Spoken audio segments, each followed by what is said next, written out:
At the start of the 20th century, Southern Africa was a region in transition, shaped by the turmoil of the Second Anglo-Boer War and by the slow merging of four very different colonies: the Cape, Natal, Transvaal and the Orange River Colony, formerly the Free State. Then, on the 31st of May 1910, something historic happened. These territories joined to form a single nation, the Union of South Africa. The first cabinet gathered to govern a country full of promise, ambition and lingering tension. With the Union now established, the government needed an official symbol to represent the new state at home and abroad. The national flag chosen was the British Union flag, formally accepted by the new administration. As a new dominion within the British Empire, the Union flag reflected South Africa's constitutional ties to Britain. It flew over government buildings, courts, and official ceremonies, and for many citizens, particularly English-speaking South Africans, it was a familiar and reassuring emblem. However, the Union flag wasn't universally embraced, particularly among Afrikaners. Many hoped for at least a uniquely South African banner, something that reflected the identity of the new nation rather than its ties abroad. To bridge this, the red ensign with a national badge was also used, especially on government buildings and merchant ships. Its presence hinted at a growing desire for symbols that were distinctly South African. The badge at the centre of the ensign told the story of the four founding territories. The Cape Colony was represented by the allegorical figure of Hope, standing beside an anchor, reflecting the Cape's long maritime heritage. Natal contributed the two leaping wildebeest from its colonial arms. For the two former Boer republics, new symbols were created: an orange tree for the Orange Free State, and a trek ox wagon for the Transvaal, evoking the pioneering spirit of the Voortrekkers. Together, these four symbols acknowledged the history and identity of each part of the Union, creating a badge that was both inclusive and uniquely South African. Alongside the red ensign, the Union government also used a blue state ensign for official purposes, particularly on naval and government vessels. Like its red counterpart, it carried the same national badge at the centre, uniting the symbols of the four founding territories into a single emblem. Many South Africans fought bravely for the British Empire in the First World War under the Union flag. But by the mid-1920s, the question of a new national flag had become a heated political issue, what historians often call a flag war. Leading the push for a uniquely South African design were prominent Afrikaner politicians, especially Prime Minister J.B.M. Hertzog and the National Party. Although the white population was still roughly split between English-speaking and Afrikaner communities, the government itself was firmly Afrikaner-dominated. Several factors contributed to this. The electoral system gave greater weight to rural constituencies, where Afrikaners were more concentrated. Urban seats, home to many English-speaking South Africans, were comparatively underrepresented, and the National Party's coalition with the Labour Party secured a parliamentary majority. Together, these elements allowed Afrikaner leaders to drive forward symbolic changes, such as establishing a new national flag. In 1925, the need for a distinct South African national flag became urgent. The Interior Minister, D.F. Malan, introduced a bill to define South African nationality and create a national flag, triggering a nationwide design competition. By early 1926, more than 3,000 proposals had been submitted, capturing an extraordinary range of ideas and political viewpoints. One of the most talked about entries was the so-called Walker flag, designed by historian Eric Walker. It featured a vertical red stripe for the cape, with horizontal green, yellow and blue stripes representing the other provinces. Other notable submissions included the 5 colours design, the 5 colours with boxes variant, several 6-stripe versions, including Dutch language and boxed variants, and even a striking checkered proposal. To narrow the options, the government established a flag commission in 1927. It first produced 3 official designs, nicknamed the cross flags, but opposition remained strong, particularly from those insisting that the Union flag appear somewhere on the new banner. In response, a flag conference was held in April and May of 1927, where the Commission created 3 additional designs, attempting to blend symbols acceptable to the country's different communities. In June of that year, the South African Party offered its own proposal, a flag divided into 4 elements by a white cross. The government countered with a design featuring a shield placed on the Prinsenvlag. The Senate then combined ideas from both into a 3rd design. Finally, in October 1927, a compromise was reached, and the flag of South Africa was introduced. Among Afrikaners, it became popularly known as the Oranje, Blanje, Blou.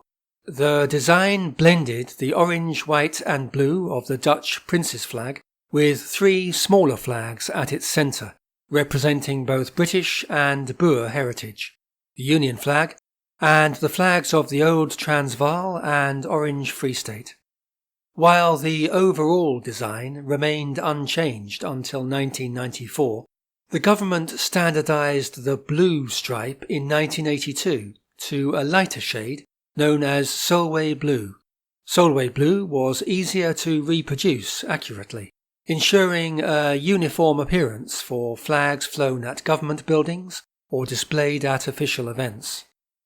Even after the 1928 flag became the official national banner, the Union flag retained co-official status.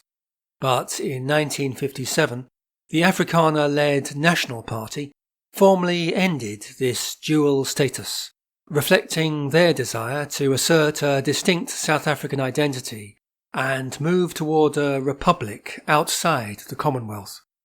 That ambition was realised in 1961, when South Africa became a republic. Yet many Afrikaners remained unhappy that the national flag still included the Union flag. In response, Prime Minister Hendrik Verwoerd asked his assistant H.C. Blatt to design a new clean flag. This proposed banner featured 3 vertical stripes of orange, white and blue, with a springbok leaping over a wreath of 6 proteas at the centre. Verwoerd was assassinated in 1966, before the design could be introduced, and the plan was abandoned. From the formation of the Union in 1910, the Governor-General acted as the British monarch's representative.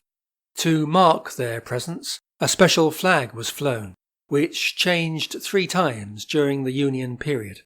All 3 flags were flown wherever the Governor-General was present. When South Africa became a republic in 1961, the office of Governor-General was replaced by the State President. From 1961 to 1984, the State President was largely ceremonial, with the Prime Minister holding most executive power. Still, to mark the presence of the head of state, an official flag was introduced, a blue field displaying the national coat of arms, symbolising the authority of the new Republican office. In 1984, South Africa introduced a new state president flag to mark the start of the executive presidency. Instead of a solid blue, it featured an orange-white-blue tricolour, with a white edge at the hoist, bearing the national coat of arms and the letters SP in gold. emphasizing the authority and symbolism of the office. During the apartheid era, the South African government also established 10 homelands or Bantustans, self-governing territories designated for different ethnic groups. Many of these homelands adopted their own flags, each carrying symbols meant to reflect local identity, tradition and aspirations. I'll be making a separate video on the Bantustans. The most significant change in South Africa's history came in 1994, when decades of apartheid ended and the country held its first fully democratic elections. Nelson Mandela's African National Congress came to power, marking a dramatic shift in government and society. Amid this period of transformation, the new government and its designers recognized the need for a new national flag. And as the country prepared for the historic 1994 elections, a public conversation began over what that new flag should look like. The Natal Witness newspaper ran a design contest. The winning proposal featured 4 cupped hands, cradling a blue dove, symbolizing peace and togetherness. In October 1993, a Commission on National Symbols reviewed public submissions and put forward 6 potential designs. Shortly after, several professional design studios submitted additional proposals. By February 1994, a joint technical working committee, including representatives from both the ANC and the National Party, shortlisted 5 designs. The ANC also submitted a design based on one of the earlier Commission proposals. One of the shortlisted proposals, known as Proposal 4, was created by Frederick Gordon Brownell, the State Herald of South Africa. Brownell had joined the Bureau of Heraldry as Assistant State Herald in 1977 and became State Herald in 1982. He had previously designed national symbols, including Namibia's flag, and brought this experience to South Africa's new banner. Proposal 4 was submitted to the Transitional Executive Council and selected as the final national flag. After the adoption of the new flag, South Africa's military organisations, the Defence Force, Army, Air Force and Navy, updated their flags and ensigns to incorporate the new colours. Existing service flags that had flown under the 1928 banner were modified. The overall design remained, but the old flag was replaced with the 1994 flag. The same updates were also applied to the South African police. Across more than a century, South Africa's flags have reflected the country's shifting identities, its tensions and its turning points. From the Union flag of 1910 to the orange, white, blue tricolour of 1928, through homeland banners and presidential standards, and finally the 1994 design, each flag marks a chapter in a complex national story. Viewed together, they trace how South Africa has changed, politically, culturally, and visually, and how each era expressed itself through the symbols it chose to fly.